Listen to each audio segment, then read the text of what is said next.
Please take a seat. Wonderful for you to be here right on time. I think that punctuality is often overlooked. It's one of those simple gestures that can have a very big impact on a lot of your relationships. Somebody described it one time to me as if you're somebody who is, I don't quite know if this is 100% true, but there may be certainly a bit of truth in it, that if you're somebody who is chronically late to things, in a weird way, it's you attempting to dominate the people because you're making everybody wait for you. So the whole meeting can't start until you've arrived. So it's a weird, subtle way of asserting dominance into a relationship. Now, I don't know if that's always true, but if you find yourself as somebody who is consistently late, ask yourself why. Why don't you just leave 10 minutes earlier? Not a one-time thing. This is a chronic pattern. That's not what we're here to talk about. So, I want to talk about dating, yes? This is one of my favorite subjects because it's so universal, you know. It's something that's such an important part of being a human. And at the foundation of all great relationships is, of course, communication. So we'll get to that in just a moment. We'll get to that. First, are you comfortable? Make yourself nice and cozy. Good. And uncross your feet. And you can lay your hands in your lap if you like, but I don't want you to have your arms folded like this. I don't want resistive body posture. I want openness.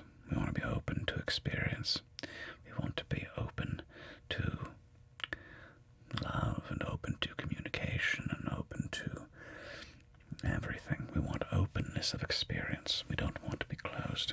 Okay, good. And let's take a nice calming breath here with me, shall we? Go.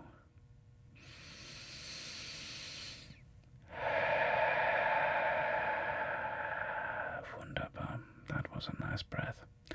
Let's take another calming breath together. Go.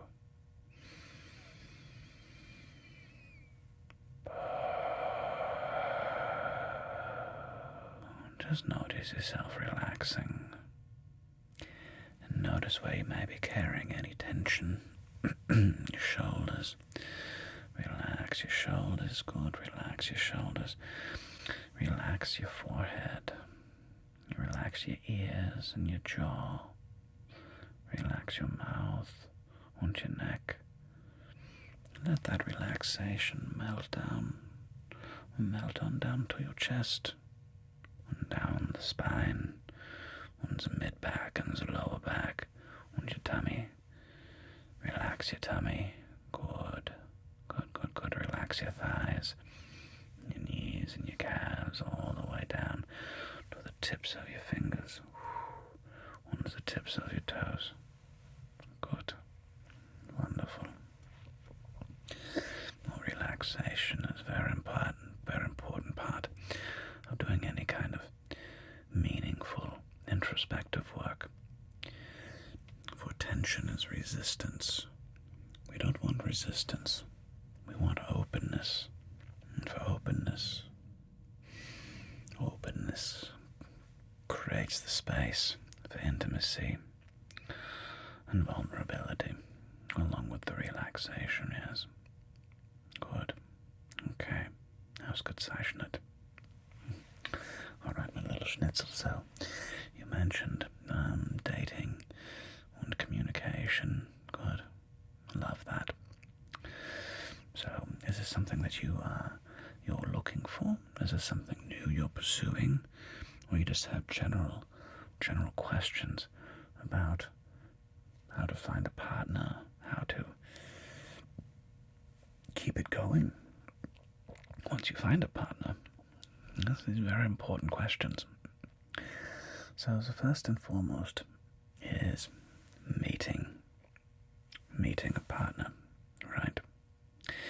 And before we go on, we meet somebody. It's very important that you and I, that we have our own house in order. And this is very, very important. Before you begin the journey of I would like to find somebody and be with them, you must ask yourself a very hard question. Would you want to date you? Would you recommend yourself? Would you recommend your child date you? And if the answer is yes, congratulations, you probably have a very healthy ego and maybe doing a lot of things correct. And if the answer is no, well, that's something we get to work on. Okay? So first and foremost, is your own house in order? Is your room clean? Do you have a job? Right? Are you independent? Okay. Now, I'm not saying that it's the end of the world if you live with your parents. It's not. But it's suboptimal. It's suboptimal. It's important that as adults we plant our own flag in the world, and that we, of course, will rely on our parents for initial support, and we can be very grateful for all that they've done. But at a certain point, of course, you need to branch out on your own, set up your own house, your own apartment. Yeah, good. And it's important that your apartment is clean and orderly, because chaos causes discord in our lives. If we have a chaotic home and our living space is cluttered, it will cause dis-ease amongst you. It will cause anxiety and a general lack of what I would call healthy ego, confidence and pride in who you're being. Okay, step one, clean up your room. You got that done. Good. Step two, you must find a person that you want to date. There's, of course, a million ways of doing this. And, I met my partner using Tinder. Now, this is back in the day, almost a decade ago now. No, it was over a decade ago. Ooh, time flies. So we were both, of course, using Tinder, and we had both, metaphorically swiped right, and we had matched, okay? And this is all fine and dandy, okay? I have no issue with people using dating apps. I think they can be an incredibly valuable resource in finding other people, because you automatically walk into the space and you're single and you're looking for somebody, and theoretically they are single and looking for somebody, so you have your interests align, okay? And so everybody's looking for these connections and the love. One mistake I think that many people make with dating apps is they will get too long-winded in texting or DMing or emailing each other. One bit of advice that I would strongly suggest is that if you're using dating apps, meet the person as soon as humanly possible. Because unfortunately, there's just no actual other way to know if you have chemistry. And what is chemistry? Chemistry is literally pheromones. It is literally our smells, the chemicals that our body excrete and that we absorb. And chemistry is extremely important. You may find somebody very, very, very attractive on the paper. And, maybe in the photograph, they're very beautiful. You find them amazing. When you meet them, and there's no spark. There's no connection.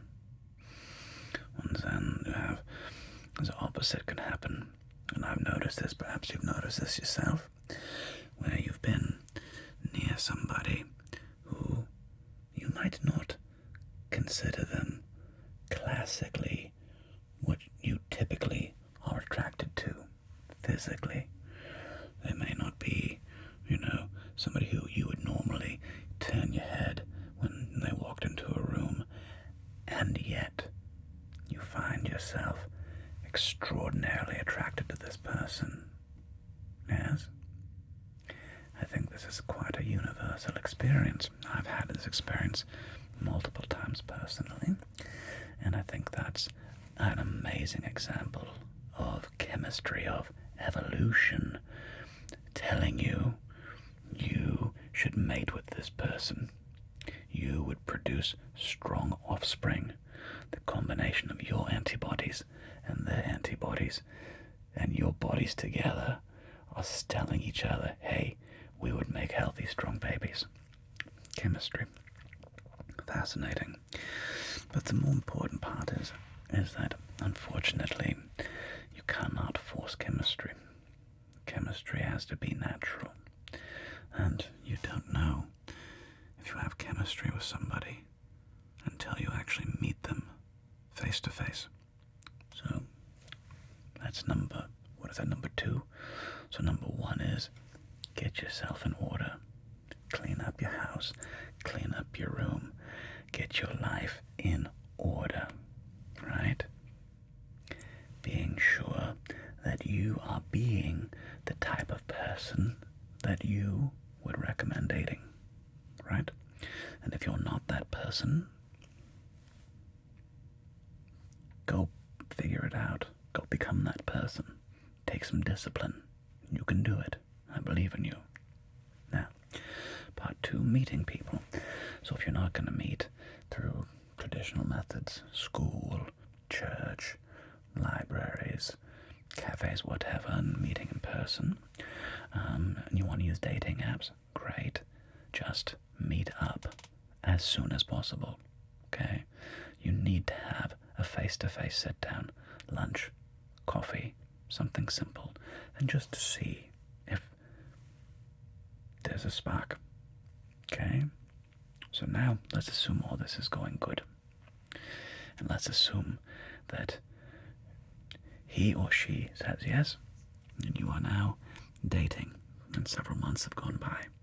And of course, in the beginning, everybody is, I love this word, they are the Twitter-pated.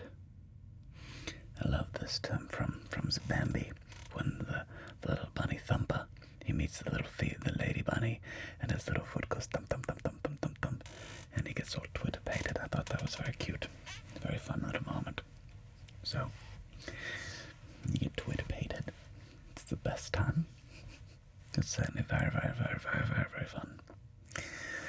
But then time goes on, and like in all relationships, you move on from what is, known as the honeymoon phase, the Twitter-pated phase, to a more meaningful, deeper connection, usually around 6 months to a year. And now you start having the real relationship, where your partner is no longer quite the perfect, shiny object that they may have been in the beginning. And then, eventually, the real crucible of all relationships, you will have a breakdown. You will have a fight. He or she will feel a type of way about whatever, and you will disagree. And this is the moment of truth. Will you be able to put aside your ego and have a truly deep and meaningful conversation? easier said than done. But here's something that I found to be an incredibly valuable framework, and I want you to repeat it back to me because it's so very, very powerful. It's I would say, the groundwork, the ground foundation of all great communication. And that is, first of all, recognizing that our favorite pastime, yours and mine, is making other people wrong.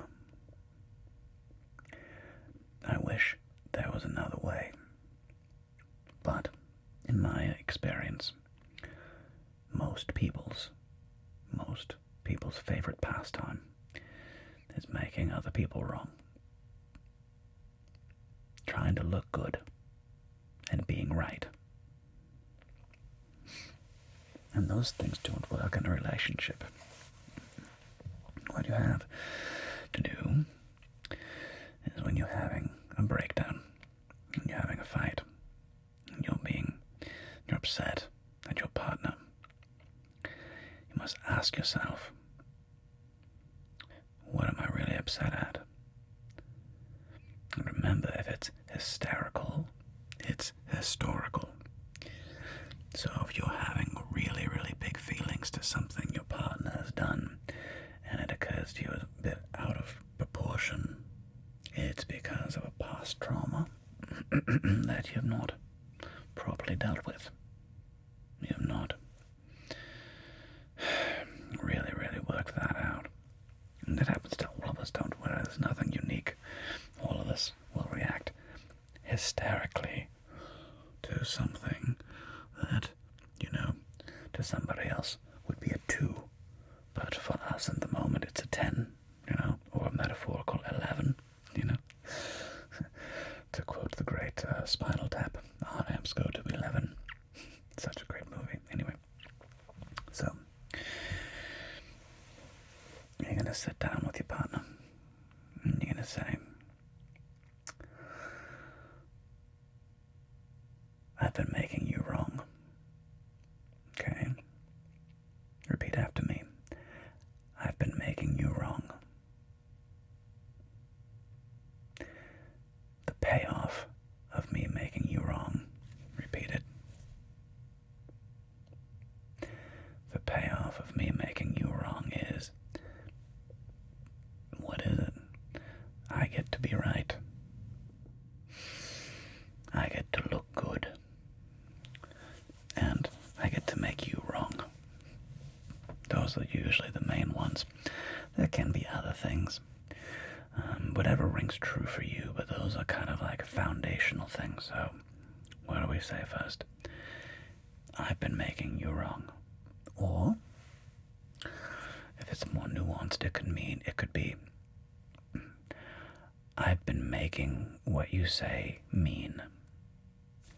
XYZ. What I heard you say is, and what I'm making that mean is. Okay? And what's my payoff? And you got to get very, very clear with the payoff. Okay? And those may sound like decent payoffs. I don't know. But then you got to go to the next part, because this is very, very important. What is the cost? The cost of me being right and making you wrong. The cost is love, connection, intimacy, friendship. like anything that matters in a relationship, right? So, the cost is everything. And what's the payoff? You get to look good. You get to be right. Well, I would strongly invite you to consider that it is in our nature to die on the hills of righteousness. It is in our nature to get very upset when our ideas are challenged and have the ego feel attacked And when the ego feels attacked, it lashes back out, right? It tries to protect itself, right? By lashing out, by being aggressive, by being, remember, this is very, very true. Anger is always a mask for vulnerability. Anger is always a mask for vulnerability.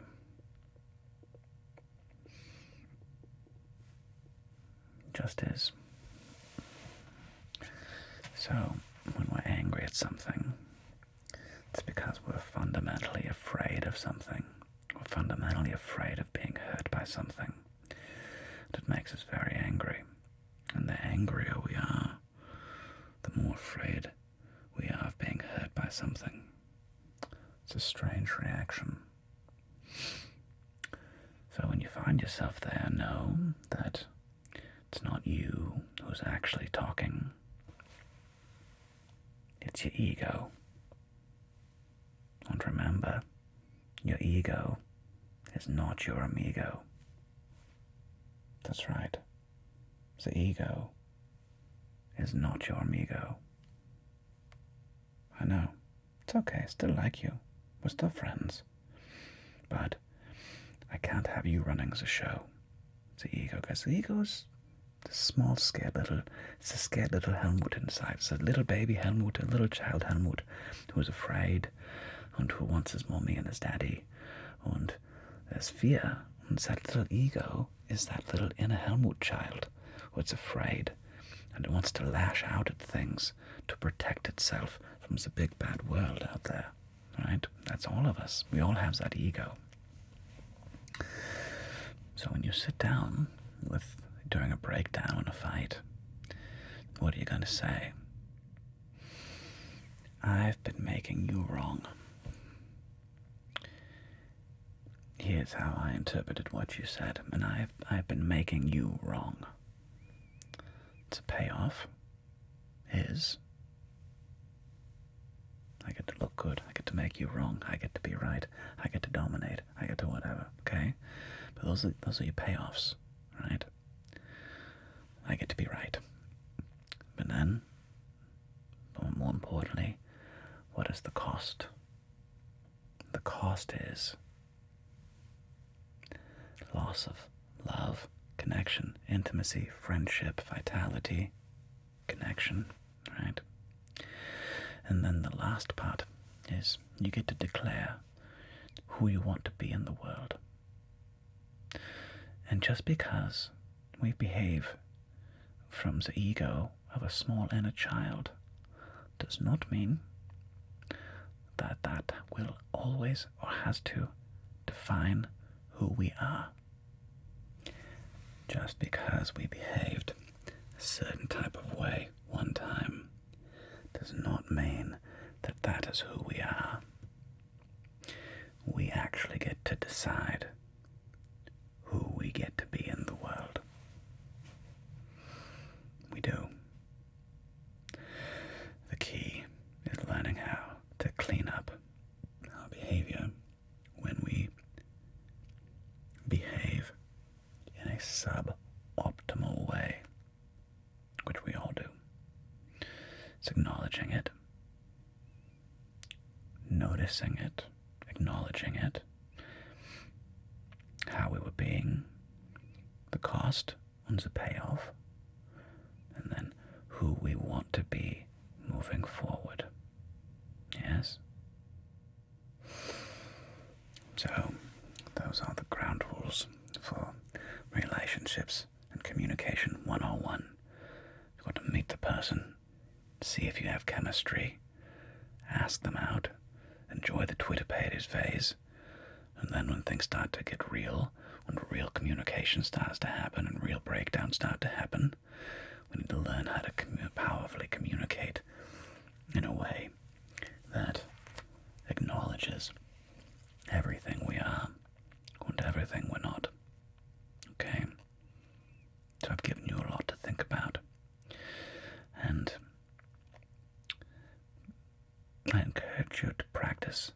this technique with somebody, maybe anybody actually, could be a friend, a parent, it's always a useful thing to practice. Here's how I've been making you wrong. The payoff is X, Y, and Z. This is the payoff for me making you wrong. And the cost is X, Y, and Z. And you will always notice that the cost always greatly outweighs the payoff, in my experience. Okay? Okay. I'm very excited to see how you venture forth. And I'm very curious and excited for you to see what kind of relationships you find. And I'm reminded of a great coach that I once had, Deb. She said always, go get messy. Go get messy. Go get in the middle of it. Don't hold back in your relationship. Be vulnerable. It's okay to mess up. It's okay to be messy. All you have to do is clean it up. And when you get really good at cleaning it up, that's when some good things happen. Okay? Alright, so go get messy. Go experience life. And let me know how it goes. Okay? Okay. Auf Wiedersehen, my little schnitzel.